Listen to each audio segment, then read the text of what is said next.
Hi, my name is Caitlin White, and for my community assessment, I decided to do College View. It's a neighborhood up in Hardin County. It's closely related to where I do my practicum at an alternative school in Hardin County called College View in E-Town.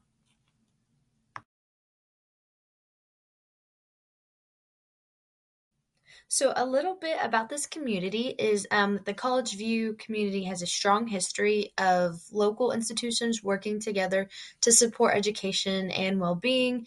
In 1980, 14 families established the College View Church of Christ, which has grown into a central community resource for the whole neighborhood. Alongside the church, Elizabethtown Community and Technical College, also known as ECTC, has played a key role in providing career training and workforce development, which contributes to the region's growth. College View campus is also a part of Hardin County.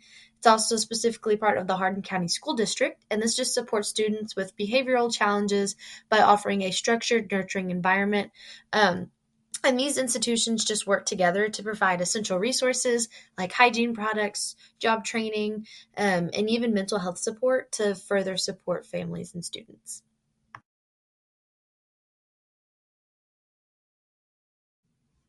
So, in the community, food insecurity is a major social challenge. Many students at the alternative school come from families where parents are unemployed or even just juggling multiple low paying jobs, which really makes it tough to afford basic necessities. There's also a lack of access to essential hygiene products, with many families relying on the Family Resource Center, also known as the FRC, through the school for items like soap, shampoo, toothpaste, clothing, and even school supplies. Now, politically, the community struggles with a lack of government support, especially for low income families. So, the local government funding for programs addressing food insecurity, mental health, and education is very limited. We don't see much funding in those areas. And so, as a result, many initiatives rely on partnerships with local nonprofits and community organizations. Now, while these efforts are very valuable and it is also very important to build those partnerships with everyone, they often lack the long term support needed to create lasting change. So, school social workers have highlighted a significant gap between community needs and government action, which makes it difficult to implement these sustainable solutions. So, on the last slide, there's a picture of very good looking man. He's actually my practicum instructor. Sorry, not instructor. He is my practicum supervisor, but he is a school social worker who works very closely with the Hardin County District. Um, and he is also one of them who has been walking me through this whole community process. Now, economically, the community faces significant challenges with poverty and financial instability. So many families live paycheck to paycheck and struggle with unstable housing. The shortage of affordable housing worsens these issues, with some students moving between temporary shelters or even living in poor conditions. I do know of a couple of students on my caseload who are living in hotel rooms because they don't have a permanent residence.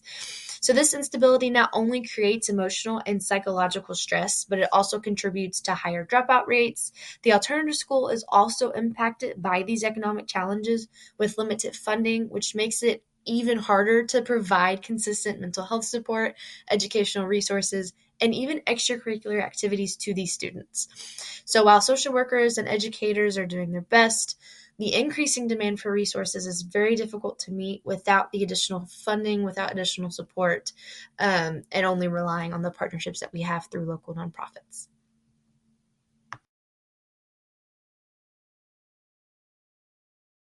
So, kind of going along with the last slide that I presented, this kind of just really shows more visually the different needs that this neighborhood really needs to be focused on. So, there's the core issues, and then you have the surrounding systematic issues, and then you have the wider community challenges. So, all these really play a role into causing the main problem, which we are focusing on, is economic instability. So if you just want to take a look at that, and that just shows more depth.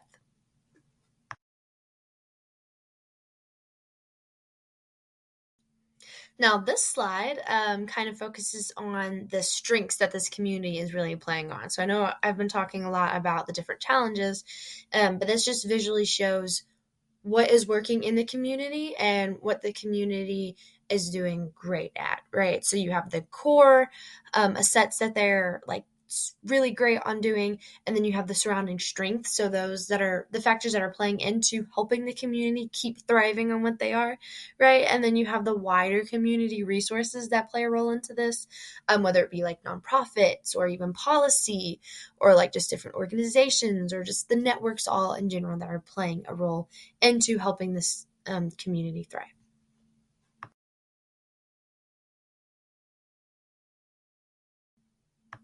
So, for the interview with the current resident, I actually interviewed a parent from the alternative school. And to keep things confidential, I'm not going to say her name or anything. I'm not going to give any personal information like that. But she shared that affordable housing, food insecurity, and access to healthcare are major concerns for not only her, but for many families that she knows that's in the community. So she mentioned that many struggle with unstable housing and a lack of mental health support, which complicates dealing with trauma and emotional stress. You have to think, too, that not only do these kids go through a lot of traumatic events, but these parents have also grown up with a whole bunch of trauma.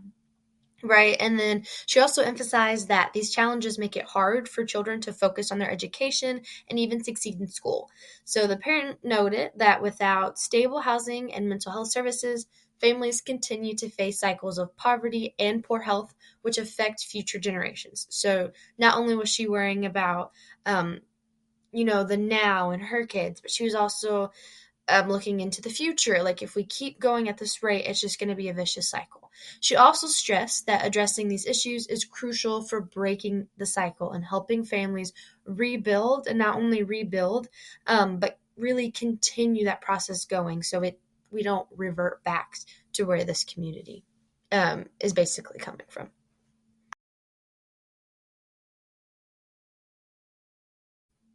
Now, going back to the social worker, I interviewed Rudy as my community professional. And so, like I said, Rudy is a school social worker and my practicum supervisor. But he highlighted that several groups are working to address these challenges. So, this includes local government agencies, nonprofits, school ministers, and mental health professionals. Each group focuses on different areas, like the government agencies provide funding for social services. Nonprofits like Feeding America tackle food insecurity and hygiene needs, and the school administrators ensure academic support, and mental health professionals address emotional and trauma related needs. Rudy emphasized that these different networks want to understand the scope of the problem and its causes. So they're focused on helping low income families, students at the alternative school, and those dealing with long term trauma, as solving these interconnected challenges can significantly improve the community. So we do have people looking into this and is actively trying to help this community.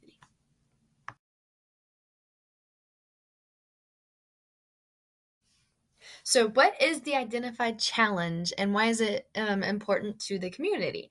So, the community faces significant challenges with food insecurity, lack of hygiene products, and economic stability.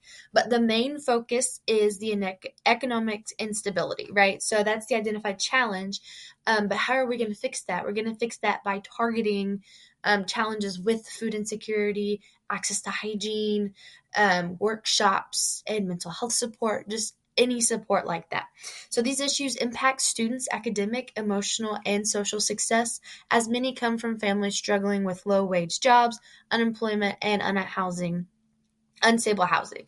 So as a result, students can often arrive at school hungry without necessary hygiene products, which can affect their concentration and behavior. And these challenges are compounded by all the trauma that they are facing or have faced, or the traumatic events that are happening around them. So that's also why we're in need of mental health support, right? And so addressing these issues is crucial and preventing students from falling behind academically and developing long-term health and social problems. And by tackling these challenges, the community can improve students' well-being, boost academic performance, and not even focusing on the students, but we're just looking into the community as a whole. Looking into these issues, solving these issues, or even just helping these issues not be much of a problem breaks the cycle of poverty and trauma. So if we start there, then a whole bunch of other things are positively um, impacted by going to the root cause, which is economic instability.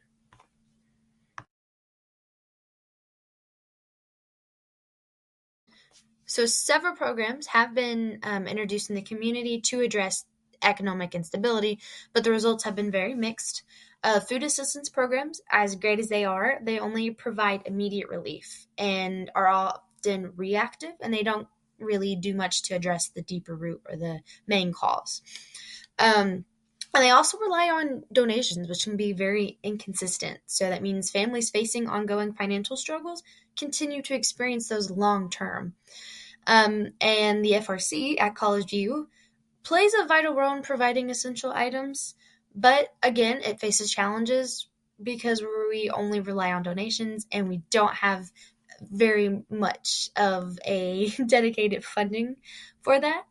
And financial aid and job training services also exist, and people do use them, but they often focus on short term solutions again, and they fail to address deeper issues like affordable housing, unstable job markets, and things like that.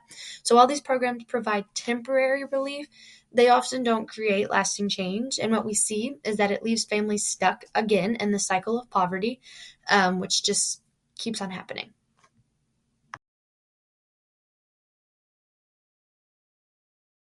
So, a couple of quick little things for missing and or inadequate services is again our food distribution system. It needs to be more stable and better access to healthy food to give these families. We're also wanting affordable housing assistance, which is another crucial gap. And as many families struggle with housing instability, there aren't enough affordable options or even support programs available.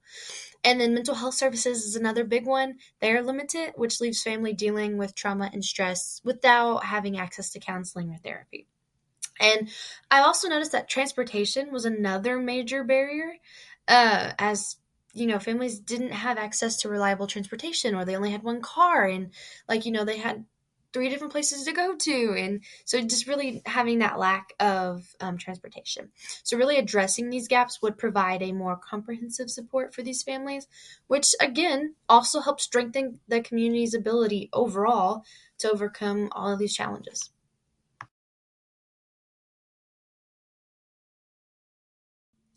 The intervention plan that I made really just targets economic instability in the College View community by addressing food insecurity and the limited access to resources. So it takes a comprehensive, systematic approach based on trauma informed care and empowerment, as highlighted by our textbook. So if you go to there, it talks all about it. But the plan really just ensures that services are delivered with an understanding of trauma, creating a safe and respectful environment for these families, which also in turn increases long term success. And so, really strengthening partnerships with local grocery stores, food pantries, and community organizations. The plan ensures more reliable access to food, housing support, mental health services. It also aims to address economic instability by offering job training, all that stuff. So basically, what has been offered, but just tailored to hit the deeper cause of things and not just focusing on the reactive.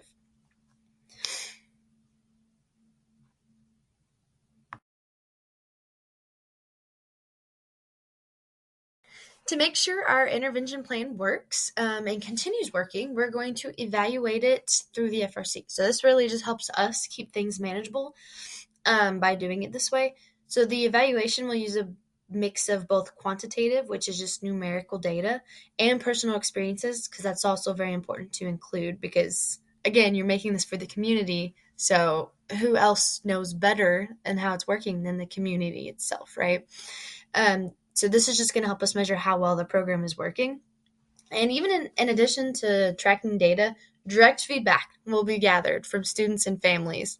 So this really just helps us evaluate how well the school collaborates with community partners such as Feeding America and other local nonprofits. The number of partnerships, resources distributed, and the sustainability of these collaborations will also be monitored, again, to ensure that the program is meeting students and families and even the community's need. And staff feedback will also play a key role into this. And when I say staff, it I just really mean anyone who helps put those resources out there. So it could be teachers, counselors, it could be even employers outside of the school system. So if we're talking like mental health agencies in the community, or even just at your local grocery store, any staff member there who is donating food, just anyone who is involved in this process. Because again, they're working closely with the community, the family, the students involved, and they can also offer valuable insights into the program's effectiveness. So obviously, this evaluation is going to be ongoing. It's not just a one-time event, right? So we're focusing on finding the problem and squashing it every time it becomes a problem, because it just because you solve it once does not mean it's gone forever. So that's why we put this plan into play so it can continue really just resolving these issues. And again, this also allows for continuous adjustments. So if it's not working perfectly, because it will never work perfectly the first time, you gather all this so you can redefine your intervention so it can be more tailored and help better.